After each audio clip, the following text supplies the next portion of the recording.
Like when you shoot the rhetoric when Corey, fucking don't even remember the guy's last name, Corey something, I don't know, but he passed away and you were stating something, you doubled down on Pierce Morgan. You said, fuck Corey, fuck his supporters, etc. I think also with your rhetoric, when you were stating that stuff, I think that leaned a lot of people watching that sit and said, Destiny's a fucking psychopath. I don't want to vote for Kamala Harris or the Democratic Party. Yeah, but at some point, it like, I don't want to change the diaper of a 25-year-old. Like, for somebody to go online and to be making like all of these jokes, as Dave Rubin had, and he was on that episode with me, about the guy that the psychotic dude, that broke into Pelosi's house and was like with a fucking hammer was smacking this dude. It was insane and unhinged. And then again, to like have the tears whenever it happens on their side, I think I would rather be unhinged and force the conversation than have to live in this world where the left constantly has to apologize for all of its own stuff and the right pretends that nothing ever happens on their side. Because like the opposite there. What? Yeah, I'm thinking the opposite there, Destiny. Like it's Donald Trump came in and he pardoned every single J6er and nobody on the right cared. Yeah, well, look, the thing, Joe Biden pardoned his entire family and like, what is it, 8,000 people before he left office. So so two different things. The large swaths of people that were pardoned, that was like a technicality for commuting sentences. Do you agree that Hunter Biden should have been pardoned?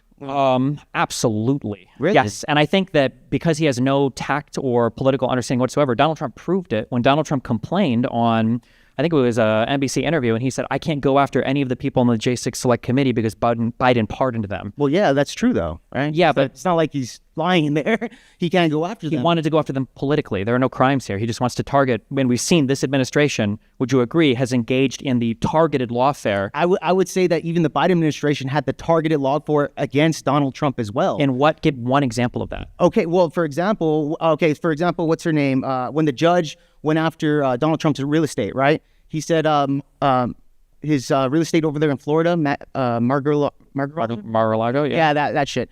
It was worth $18 million, right? We can see from the papers that shit's worth at least $600 million. They're going after his real estate to kind of backtrack on him. Well, yeah, but wait, what does that have to do with Biden? Well, because it's targeted prosecution. But it's not because you asked me the question. Give me. No, I asked you. Show me some example of that. Donald Trump is writing executive orders, literally targeting. I'm answering your question though, Destiny. You asked me, give you an example of that. Biden doing it.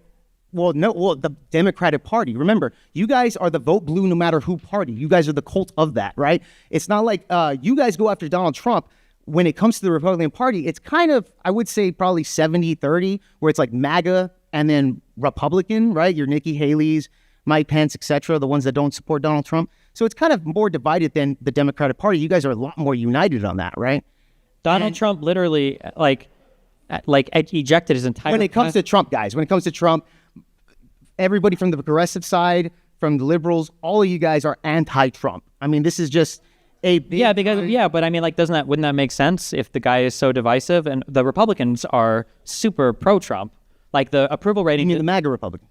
No, I mean Republicans. I mean, like Nikki Haley's super pro-Trump? Yeah, they all support her. No, she's not, dude. You can say that, but Donald Trump, the only thing that was buoying his approval for so long was the fact that on the Republican side, literally no matter what he did, it was like 88%, 92%, 87%, 90% approval. Like, yeah, it had a pretty wide support from the majority of the Republican Party. No, yeah, for sure. But like, but just on the thing. So like, because I can think of several horrible like legal targeting things that Donald Trump has led, but can you think of anything that Biden or Biden's administration, so not a judge in Florida, but like something that Biden ordered? Because that judge could just be an asshole judge, right? It's not necessarily Biden on that.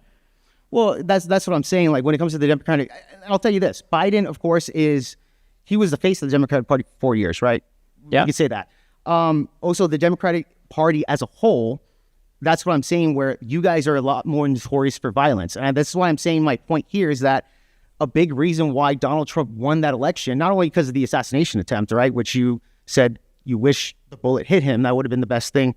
Didn't happen, thank God. I didn't say those words exactly, but... Well, something along those lines. I think you said it with Rob Noor or somebody along those lines. I can't remember exactly. You got about a minute, Jake. Okay, thank you. But my point is that I think that with that type of rhetoric, along with, for example, you guys lying about Joe Biden's... mental health, right? That was another big one. Jake Tapper on CNN. Why do you assume that people lied about his health and weren't just either coping or... Well, even that's my point here. Even Jake Tapper... Wait, you can't say that's... Jake Tapper is literally writing a book about how he covered up, CNN covered up Joe Biden. There was a coordinated effort to cover up Joe Biden's mental health. Why did they let that debate happen?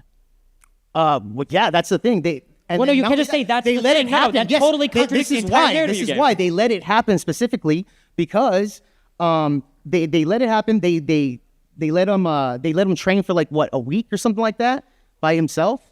They wanted to prep him for that because they can't avoid a debate. Of course, Trump dodged the debate when he was running. What do you mean? Yeah, well, Biden. That's the thing. They let Biden debate. He got totally smashed, right? But I don't understand how if there was a whole coordinated effort to cover up Biden's senility, why would they ever let him debate? Prior before, they couldn't hold it up for so long. They let him debate. They had to do it eventually. What? No, they didn't. Yes, they did. No, they didn't. Well, then that's going to make them look bad. Didn't Donald Trump avoid a second debate with Kamala? Didn't Donald Trump avoid debating any of the Nikki Haley or DeSantis? He didn't need to debate Kamala, bro. This is the all roads lead to Rome thing, right? See, he can do the exact same behavior you say that Biden couldn't get away with doing. Well, Destiny,